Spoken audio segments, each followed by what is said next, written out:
Hello विद्यार्थी मित्रांनो, मी सहाय्यक प्राध्यापक डॉक्टर व्ही द जाधव, पदव्युत्तर वाणिज्य व व्यवस्थापन विभाग, पीपल्स कॉलेज नांदेड. आजच्या या तासामध्ये बीकॉम प्रथम वर्ष प्रथम सत्राच्या विद्यार्थ्यांकरिता घेऊन येत आहे विषय पायाभूत व्यावसायिक संदेशवहन. यामध्ये आपण अंतिम प्रकरण 5वे आधुनिक दूरसंचार यामध्ये या प्रकरणातील अंतिम घटक पाहणार आहोत. व्हिडिओ कॉन्फरन्सिंग अर्थात दूरचित्र परिषद किंवा चित्रित परिषद यंत्रणा. व्यवसायासाठी प्रवास करणे म्हणजे सध्याच्या स्पर्धेच्या काळात वेळेचा, पैशाचा व श्रमाचा अपव्यय समजला जातो. तरी आपण बघतोच की लोक प्रवास करतातच. याचे महत्त्वाचे कारण म्हणजे समोरासमोरील संदेशवहनाला पर्याय नाही. समोरासमोरील संदेशवहनात संबंधित व्यक्तीची प्रत्यक्ष भेट घेतली जाते व त्या भेटीत संदेश दिला जातो किंवा स्वीकारला जातो. समोरासमोरील संदेशवहनाचे हे महत्त्व लक्षात घेऊनच व्यावसायिक आपल्या ग्राहकांना किंवा इतर कोणत्याही व्यावसायिकांना संदेश देण्यासाठी शक्यतो संबंधितांना प्रत्यक्ष भेटूनच संदेश देत असतो. वैयक्तिक भेटीत जे संबंध निर्माण करता येतात ते इतर कोणत्याही संदेशवहनाच्या पद्धतीने निर्माण करता येत नाहीत. या अर्थाने संदेशवहनात समोरासमोरील संदेशवहनाला अत्यंत महत्त्व आहे. समोरासमोरील संदेशवहनाचे हे महत्त्व लक्षात घेऊनच सध्याच्या आधुनिक युगात समोरासमोरील संदेशवहन करण्यासाठी व त्याचबरोबर वेळ, पैसा व श्रम वाचविण्यासाठी सध्या चित्रित परिषदेचा अर्थात व्हिडिओ कॉन्फरन्सिंगचा वापर होत असलेला आढळतो. चित्रित परिषद यंत्रणा ही संगणक अथवा मोबाईल यंत्रणा असून या यंत्रणेद्वारे वेगवेगळ्या भौगोलिक ठिकाणी असलेल्या व्यक्तींना प्रत्यक्ष भेटीचा लाभ घडवून देते.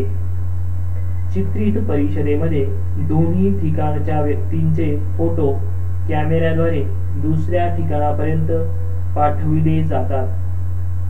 भेटीत सहभागी झालेल्या सर्वच संबंधित व्यक्तींच्या व्हिडिओ एकमेकांना पाठविता येतो.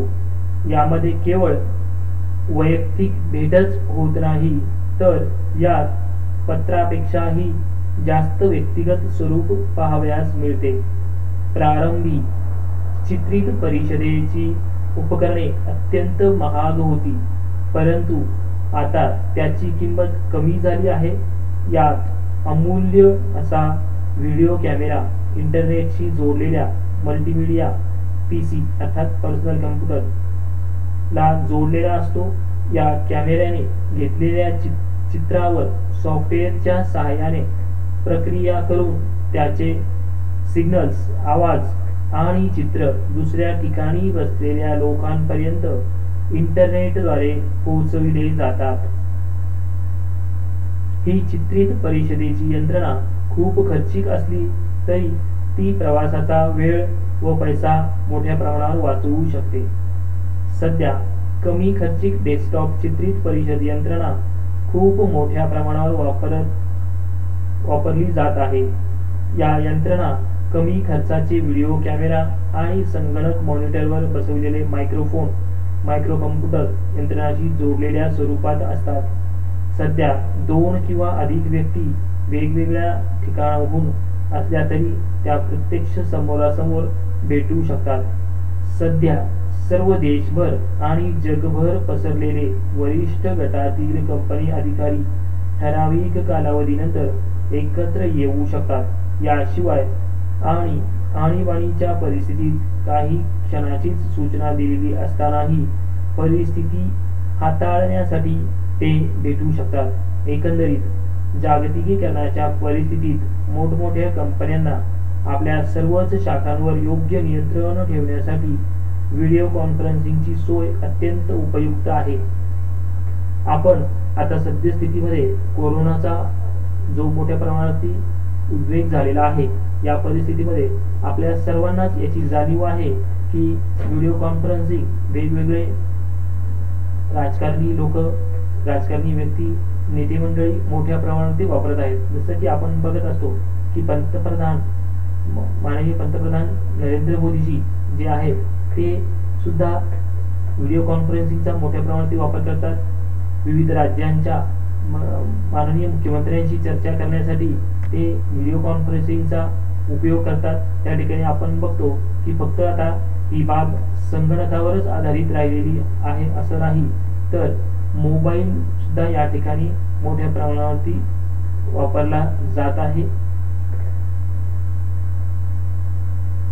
धन्यवाद विद्यार्थी मित्रांनो.